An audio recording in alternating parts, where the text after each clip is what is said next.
Hi everyone, this is my first video and I am going to start Code of Civil Procedure. So we have to start with nature, its history and its background. So let's start. First we will understand the nature of CPC. The question is कि CPC एक law है वो substantive law है या procedural law है। तो पहले हमें देखना पड़ेगा कि ये सब्सटेंटिव लॉ और प्रोसीजरल लॉ का मतलब क्या होता है। सब्सटेंटिव लॉ का मतलब होता है कि अगर कोई भी इंडिविजुअल या ऑर्गेनाइजेशन है उसके राइट्स ऑब्लिगेशंस और ड्यूटीज को जो भी लॉ डिफाइन करता है उसको सब्सटेंटिव लॉ बोलते हैं। और प्रोसीजरल लॉ होता है जब कोई भी लॉ है वो एक प्रोसीजर ले डाउन करता है। जैसे कि सिविल लॉ है, जैसे फॉर एग्जांपल सीपीसी ही है, वो बताता है कि अगर कोर्ट में कोई भी एक मैटर जाएगा तो कोर्ट कैसे प्रोसीड करेगा। तो ये होता है प्रोसीजरल लॉ। तो हमारा सीपीसी क्या है, ये है एक प्रोसीजरल लॉ। अब जो हमारे सीपीसी का जो नेचर है वो क्या है, सीपीसी क्या सीपीसी एग्जॉस्टिव लॉ है या फिर नॉन एग्जॉस्टिव है। ये क्या मतलब होता है एग्जॉस्टिव का, ये कंप्लीट है या इनकम्प्लीट है। तो इसका आंसर है कि सीपीसी एग्जॉस्टिव नहीं है। ये डिफाइन किया गया है सुप्रीम कोर्ट ने मनोहर लाल वर्सेस हीरा लाल के केस में 1962 में। सुप्रीम कोर्ट ने हेल्ड किया कि लेजिस्लेचर सारे के सारे सर्कमस्टांसेस को फोर्स ही नहीं कर सकता है। तो जैसे जैसे सिचुएशन चेंज होगी, सोसाइटी में चेंजेस आएंगे, वैसे वैसे न्यू लॉज ऐड होते रहेंगे। तो हम सीपीसी को एग्जॉस्टिव लॉ नहीं कह सकते हैं। देन ये एक चीज है जो हमेशा याद रखना, अगर किसी भी मैटर के रिगार्डिंग कोई भी लॉ साइलेंट है तो court principles of natural justice, equity and good conscience को अप्लाई करेंगे। Now we have to understand the history first.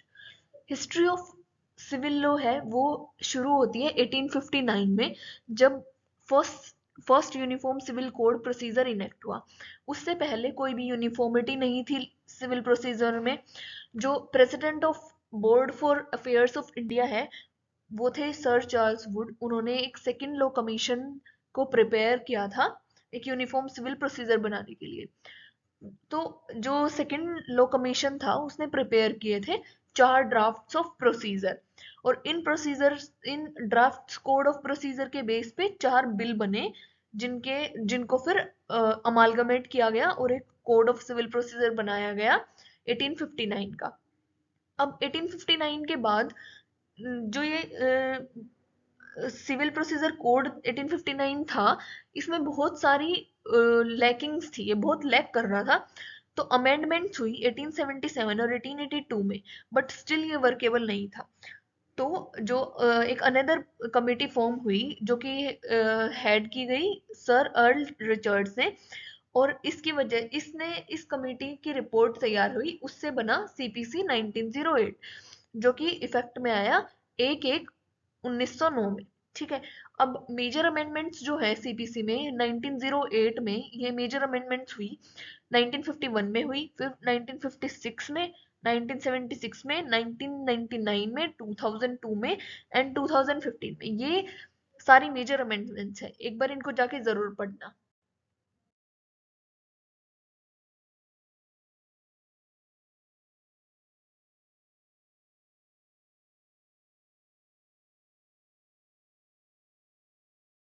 Now we have to understand the background of CPC. In Black's Law Dictionary, civil rights are defined as rights sought by civil action contrasted with criminal action. Tort है वो oldest civil right है।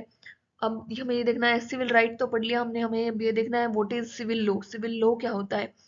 Civil law एक body of rules होता है जो define करता है and protect करता है प्राइवेट राइट्स हैं जो इंडिविजुअल्स के, सिटीजन्स के।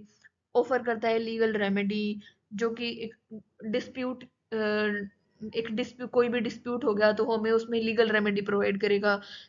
ये कवर करता है areas like contracts, property, torts, customs, family etcetera. First time Justin है उसने कोडिफाई किया principle of civil law in Roman law. Roman law में Justin Justin is the first person जिसने कोडिफाई किया प्रिंसिपल्स ऑफ सिविल लॉ को। Now Justin ने एक book लिखी जिसका नाम है कॉर्पस जूरिस सिविलिस। ये फर्स्ट एवर बुक थी सिविल लॉ के ऊपर। ठीक है।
अब हम पढ़ते हैं सिविल लॉ और क्रिमिनल लॉ में डिफरेंस। हमें अपना बेस इधर से ही शुरू करना है। अगर हमें पता नहीं होगा कि सिविल लॉ क्या होती है, क्रिमिनल लॉ क्या होती है, तो हम आगे नहीं पढ़ पाएंगे। तो पहले हमें ये देखना है सिविल लॉ और क्रिमिनल लॉ में डिफरेंस क्या है।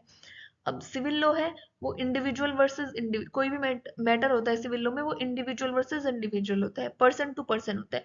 ठीक है। क्रिमिनल लॉ में स्टेट वर्सेस इंडिविजुअल होता है। जो भी इंजर्ड पार्टी होती है उसको उसको रिप्रेजेंट स्टेट कर रहा होता है। वर्सेस इंडिविजुअल, जो एक्यूज होता है वो वर्सेस इंडिविजुअल है। जो एक्यूज पर्सन है वो अपना केस खुद लड़ेगा, और जो इंजर्ड पर्सन है उसके बिहाफ पे स्टेट रिप्रेजेंट करेगा। ओके। देन सिविल लॉ में ऑफेंस एक पर्सन के अगेंस्ट होता है। क्रिमिनल लॉ में कोई भी ऑफेंस होता है वो सोसाइटी के अगेंस्ट होता है। सिविल लॉ में पार्टीज कॉम्प्रोमाइज कर सकती हैं, एक सेटलमेंट पे पहुंच सकती हैं। क्रिमिनल लॉ में कोई कॉम्प्रोमाइज नहीं होता है। इसमें सिविल लॉ में एंड प्रोडक्ट है रेस्टिट्यूशन इन इंटीग्रम। रेस्टिट्यूशन इन इंटीग्रम का मतलब होता है कि जो हमारी पहले सिचुएशन थी, हमें उसी सिचुएशन सेम सिचुएशन में लाके, मतलब सेम सिचुएशन हमारी कर दो। ठीक है। और इसमें एंड क्रिमिनल लॉ में एंड प्रोडक्ट होता है पनिशमेंट। और सिविल लॉ में होता है standard of proof, preponderance of probability. हमें जो प्रूव करना होता है वो प्रीपोंडरेंस ऑफ प्रोबेबिलिटी तक प्रूव करना होता है। और क्रिमिनल लॉ में स्टैंडर्ड ऑफ प्रूफ होता है बियॉन्ड रीजनेबल डाउट। अब हमें ये नहीं समझ में आया इसमें कि स्टैंडर्ड ऑफ प्रूफ क्या है, तो अब हम समझेंगे कि स्टैंडर्ड ऑफ प्रूफ क्या होता है। ये हमारे, हम कोई भी लॉ पढ़ेंगे उसमें सबसे इम्पोर्टेंट है कि स्टैंडर्ड ऑफ प्रूफ हम कैसे डिफरेंशिएट करेंगे कि सिविल लॉ में कितना स्टैंडर्ड ऑफ प्रूफ चाहिए, क्रिमिनल लॉ में हमें किसी पर्सन को एक्यूज बनाने के लिए कितना standard of proof. Now we will see what is standard of proof in law and what are the parameters of measuring it. सो जो स्टैंडर्ड ऑफ प्रूफ होता है वो एक डिग्री ऑफ सर्टेनिटी होता है, जो कि कोई भी जज जूरी को एक्सेप्ट करना होता है कि कोई भी फैक्ट है वो प्रूव हुआ है या नहीं हुआ है। ठीक है। अगर कोई भी फैक्ट प्रूव करना होता है तो हम देखते हैं कि एक कोई भी रीजनेबल मैन है उसको सस्पिशन नहीं होना चाहिए, उसके ऊपर कोई भी डाउट नहीं होना चाहिए। तो हम स्टैंडर्ड ऑफ प्रूफ को 4 कैटेगरीज में डिवाइड करते हैं। फर्स्ट है बियॉन्ड शेडो ऑफ डाउट। मतलब कोई ये 100% है कि कोई भी शेडो ऑफ डाउट ही नहीं है उसके ऊपर, बट ये इंडियन लॉ में अप्लाई नहीं करता है। नाउ सेकंड पे आते हैं हम बियॉन्ड रीजनेबल डाउट।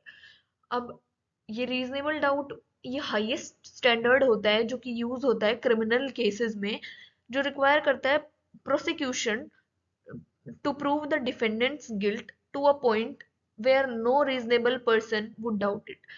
ये प्रोसिक्यूशन को बोलता है प्रूव करने के लिए कि डिफेंडेंट का गिल्ट ऑफ पॉइंट प्रूव करो उस पॉइंट तक जहां तक कोई भी रीजनेबल मैन है उसको कोई डाउट ही ना हो। तो ये अप्लाई होता है क्रिमिनल लॉ में। ठीक है। अब नेक्स्ट है preponderance of probability. Preponderance of probability commonly use होता है सिविल सिविल केसेस में, सिविल लॉ में।